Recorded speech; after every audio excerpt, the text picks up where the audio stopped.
Олдагы котлау сәламен без Ульяновск шәһәренә юллыйбыз.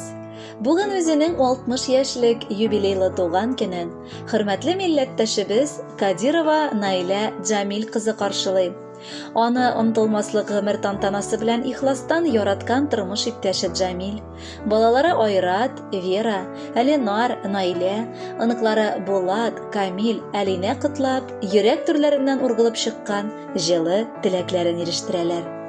Иң яраткан, сөекле тормыш иптәшем, газиз әниебез, ягымлы әбекәебезгә без бүген бик күп төрле теләкләр яздык.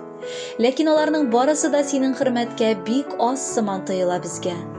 Кадерле кешебез бала чактан ук бик ягымлы, кайгыртучан кыз булып үсә. Яңа гына укуын тәмамлаган яшь кыз белән без 1985 елны матур гаилә кордык. Алтыным миңа нәсел дәвамчыларыбызны, горурлыкларыбыз, ике улларымны бүләк итте. Айратыбыз да, Ленарыбыз да яшәү мәгънәбезгә әверелделәр. Бүгенге көндә инде без 3 оныгыбызның бәхетләренә куанып яшибез. Яшь чакта Наиләм шәһәребезнең сәяси тормышында актив катнашты. 2 тапкыр өлкә күләм халык депутатлары берлегенә депутат итеп сайланды. Бик күп тапкыр социаль узышларда җиңүче булып чыкты. Коммунистик хезмәт ударнигы булып торды һәм аерымлык билгесенә ия булды. Шулай ук социалистик хезмәт ударнигы булып, отличник билгесе белән бүләкләнде. Ләкин аның йомшак күңеле, киң йөрәге барыбер халыкка тартты. Аеруча ул балаларны яратканга үз гомерен тәрбияче һөнәре белән бәйләде. Һәм үз сайлавына ул хәзерге вакытка кадәр үкенми яши. Менә инде 20 елдан артык ул тәрбияче булып, балалар бакчасында хезмәт итә. Хезмәттәшләре дә, җитәкчеләре дә аны намуслы хезмәткәр итеп хөрмәт итәләр. Ә үзе ул һәрбер баласы өчен җан атып, охталып эшли. Бүгенге көнгә кадәр ул инде берничә балалар төркеме чыгарды. Әти-әниләр дә аны нык яратып, башкарган хезмәте өчен бары рәхмәт укыйлар. Лаеклы ялда булса да ул эшләвен дәвам итә. Икәү бергә без аның белән утлар да кичтек, суда да йөздек дигәндәй. Язмыш ул бүгенгедәй гел йөзе белән генә безгә карамады. Аның авыр чаклары да җитәрлек булды. Барысында бергә, шөкер Аллага җиңеп чыга алдык. 2 күркле балаларыбызны дөньяга тудырып, бүген оныкларыбызны кычып, әби-бабай бәхете татыйбыз. Кадерлем, син үзеңнең матур туган көнеңне каршылыйсың. Шуңа рөхсәт ит котлап, барысы өчен дә рәхмәт әйтергә. Рәхмәт сиңа түземлегең өчен, сабырлыгың өчен мең рәхмәт. Яссын алда яратканым минем бергә яшәүләре ул рәхәт. Балалар да инде үсеп җитте. Әби-бабай диләр оныклар. Бу дөньяда тагын ни ул кирәк? Бары шул ул олы шатлыклар. Сөекле әнкәебез, әтиебезнең сүзен дәвам итеп сиңа баш иеп рәхмәт укыйбыз. Безне кеше итеп тәрбияләдең. Бүген дә гел ярдәм итеп яшисең. Күңеле матур кешенең дуслары да күп була диләр. Монысы хак сүзләр. Чөнки әнкәебезнең шул кадәр күп тугрылыклы дуслары ки, кайчак үзебез дә аңа ак көнләше белән карыйбыз. Җир шарында иң җылы йөрәкле әни, бары тик ул гына бирә алган татлы назлы әбекәй ул безнең. Әни дигән бөек исемеңне яклый алдың тормыш юлында. Бүген балаларың рәхмәт укый. Беләбез ни барын уеңда. Сиңа Раббым озын гомер бирсен, фәрештәләр үзе сакласын. Картлык көннәреңдә бәлаларга тарырга газизкаем язмасын. Хөрмәтле Наилә Җамиловна, бар теләкләр чынга ашсын.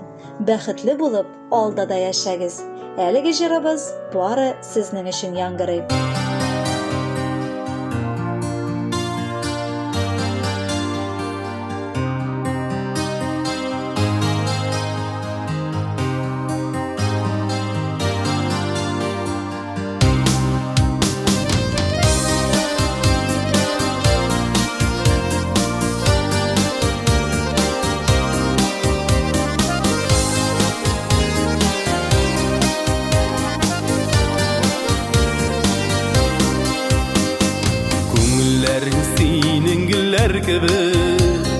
Йөрәгеңә күпме насыйган, син елмайсаң әнкәй әйтерсең лә, Яктырыплар ките бар җиһан, нурлар чәчеп яшә бу дөньяда. Көтмәгәндә килсен шатлыклар, телим сиңа әнкәй якты көннәр, бәхетле һәм тыныч картлыклар. Нурлар чәчеп яшә бу дөньяда, көтмәгәндә килсен шатлыклар, телим сиңа әнкәй якты көннәр, бәхетле һәм тыныч картлыклар.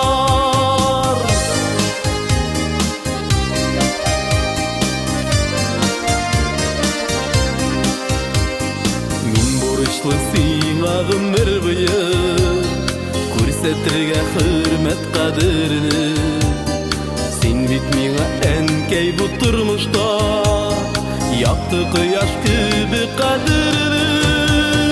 Нурлар чәчеп яшә бу дөньяда, көтмәгәндә килсен шатлыклар, телим сиңа әнкәй якты көннәр, бәхетле һәм тыныч картлыклар.